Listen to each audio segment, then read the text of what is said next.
Hello everybody and welcome back to another exciting edition of Boy Curious, the show in which I, Matt the Game Boyle, look at bootlegs and oddities for everybody's favourite gaming handheld family. This week we'll be looking at another Game Boy Color game from the wonderful folks at Syntax. It's Star Wars, Episode 2, Battle Among Cloned Humans. So imagine the year is 2002. Your phone has an aerial. By the Way by the Red Hot Chili Peppers is playing on everything with a speaker, and you're questioning your decision to get a GameCube over the PS2 after a lackluster European launch lineup. Imagine you've just gone to the cinema thinking that the latest Star Wars movie, Episode 2, Attack of the Clones, can't be half as bad as The Phantom Menace was. Now, imagine going home and after being exposed to 2.5 hours of Hayden Christensen, your dad says to you, "I got you a game!" Then he hands you Syntax's opus for the Nintendo Game Boy Color, Star Wars Episode 2, Battle Among Cloned Humans, resulting in you spending the rest of your evening squinting at your Game Boy Advance screen through the tears, as clearly your daddy doesn't love you.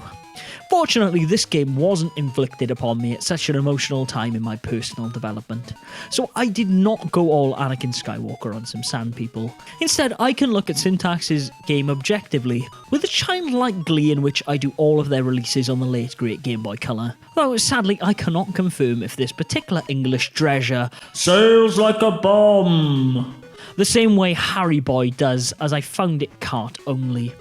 But for consistency's sake, let's just assume that it does.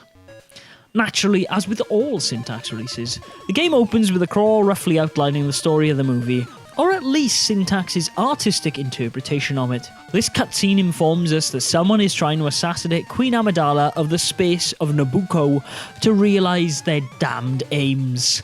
Fortunately, Anakin Skywalker, keeper of justice in peace of the whole galaxy, is going to escort her back to Nabooko for her own safety. But oh no, they found a hidden conspiration that would cause the Star Wars to break. In the wake of this disturbing revelation, you take control of Anakin Skywalker in your quest to reveal the conspiration and get Padme back to Nabooko. This journey will take you through 5 levels based on the movie's various planets, the names of which Syntax seem to have acquired through a game of Chinese whispers. That's right, you're going to visit the familiar places from the Star Wars universe, like Coruscant, Nabooko, Tropica, Tatooine, and the third and my personal favourite, Konami, the evil video game publishing planet. Of course, none of the levels actually look anything like the planets they're supposed to, but hey, at least they were smart enough to steal the Jawas from the Game Boy Star Wars game for the Tatooine stage. This being a Syntax title, of course, means everything else pretty much seems to be lifted from another title. The music in the game is taken from stuff like Pokemon Pinball, but as the keen-eyed viewer will have already observed, most of the enemy sprites, bosses, backgrounds, and even the damned engine are clearly taken from the Game Boy version of Temco's Ninja Gaiden Shadow. Yikes. But Matt, I hear you cry, Ninja Gaiden Shadow not only had a better name in Europe, but is a pretty good game from what you tell us. So what's the issue here? Well, loyal viewers, the issue is that this is a Syntax game, meaning it's generally been distorted in such a way that even something as majestic as Shadow Warriors becomes a contorted mess. The first issue is of course the various enemies Anakin faces. A lot of them are very cheaply placed off-screen and fire projectiles at you. You're a Jedi, so you've only got a lightsaber to get up close and personal with these enemies, meaning 9 times out of 10, you're going to get shot and lose some of your incredibly limited health, while the other 1 out of 10 being reserved for the insta-deaths as you're pushed off the edge by the momentum of a bullet and fall to your death mid-jump. And this isn't even the half of it. Syntax for some reason decided to include enemies that will only spawn once on screen, meaning a few times you're going to need to jump off screen and back to your platform to spawn an enemy to dodge it, then quickly jump onto the platform before it respawns, which is easier said than done, as the game's got some quite finicky jumping mechanics. First off, the game's engine doesn't seem to like momentum, so you can forget about going from a run into a jump. But even more annoying is that this is one of those games where if you get too close to the edge, it will simply not register the jump and result in you running to your death. Even worse still is the enemy placement on some stages means you're going to need to get hurt to get through some of the enemies. Seriously, you need to not kill certain enemies so they can hit you, and while you flash in infinity frames, you need to quickly pass by a platform hogged by an enemy to progress. I despise this in games. It means you will have to play through the levels time and time again, memorising them to figure out the best places to get hit, and more often than not, you'll end up killing yourself due to lack of health to progress past a certain point anyways. In this instant, at least Syntax was nice enough to offer unlimited continues and generous waypoints at the beginning of various sections of the levels.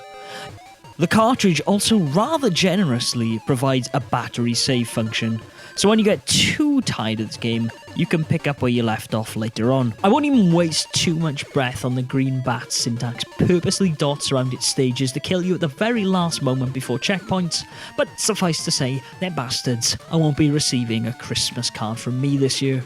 The game's bosses are all also taken from Shadow Warriors, and like the game's enemies, have very generous infinity frames. While this can be infuriating in some of the levels, in the boss battles it works out to the player's advantage, and usually makes it damned easy for you to get behind the boss and just continuously smack them with a lightsaber. Pity Anakin can't actually unleash this brutal combo of his in-game because of the infinity frames, but hey, at least it looks cool. What Anakin can do though is use special attacks earned by collecting maps and are powered up by diamonds.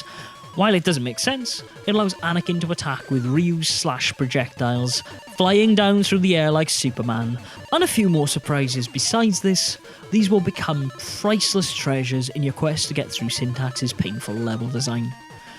But the one unique thing the game does have, away from the stolen plot, sprites and music, is that the last boss is a fireball-throwing Darth Vader. Yes, Anakin fights himself at the end. I mean, it's not the only inaccuracy in Star Wars canon on display in this game. I mean, each story section between levels shows the X-Wing and the Death Star, so maybe this is some kind of complex metaphor for Anakin's struggle against the dark side of the Force. Is it hell? Let's be honest, it's just some devs trying to make a quick buck of a hacked game based on a summer's big blockbuster. But I'll be damned if I didn't have fun in this fight. The Famicom Star Wars Scorpion Vader's got nothing on this. Unfortunately, the English version of this game was only rumoured to exist until, I guess, here's a video confirming its existence. So the only way to play this game currently is with a Chinese ROM dump from the good folks at Handheld Underground. But never fear folks, I'm currently trying to get this and the other games I've been showing on Boy Curious dumped and playable for all you lovely people out there. That being said, as this is a pirate cartridge, I feel no guilt in telling you to check out the Chinese ROM. You don't need a garbled plot to see what this game is all about, and the only thing the game can really offer you is a thankless challenge. But if you do delve into it, let me know what you think. Between its haunting pixelated portraits, its faith to Hayden Christensen's lack of emotion, and its mega happy ending, there is a B-movie quality to Battle Among Cloned Humans that lovers of terrible games won't be able to resist. For the sane among you, however, don't waste your time. Just like trying to go back and rewatch the movie this game is based on, you're probably only setting yourself up for a bitter disappointment. And that brings us to the end of another Boy Curious, ladies and gentlemen. I hope you've enjoyed. If you have, please be sure to subscribe and encourage others you think might be interested in the channel to do so, as hey, that's how it gets around. If you are a first-time viewer, why not check out some more of our Boyographic videos where I go through the highs and lows of the Game Boy library one cart at a time, playing things so maybe you don't have to. I also have a series, as you're watching now, called Boy Curious, where I play bootlegs and oddities for the Game Boy and Game Boy Color, as well as a series called All the Glory, where I play through a game, cutting out all the deaths, leaving you in none of the faff and all the glory.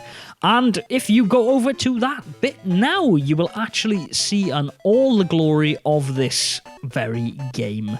Yay!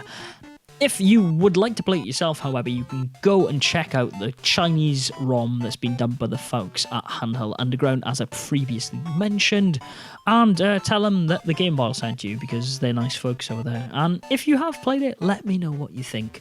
Until next time, though, Game Boys and girls, please let me know what you would like me to cover next on Boyographic in the comments down below. And you can find me on Twitter at Game Boyle, Facebook and Instagram at Game Boyle as well. Until then though, thanks for watching and game on.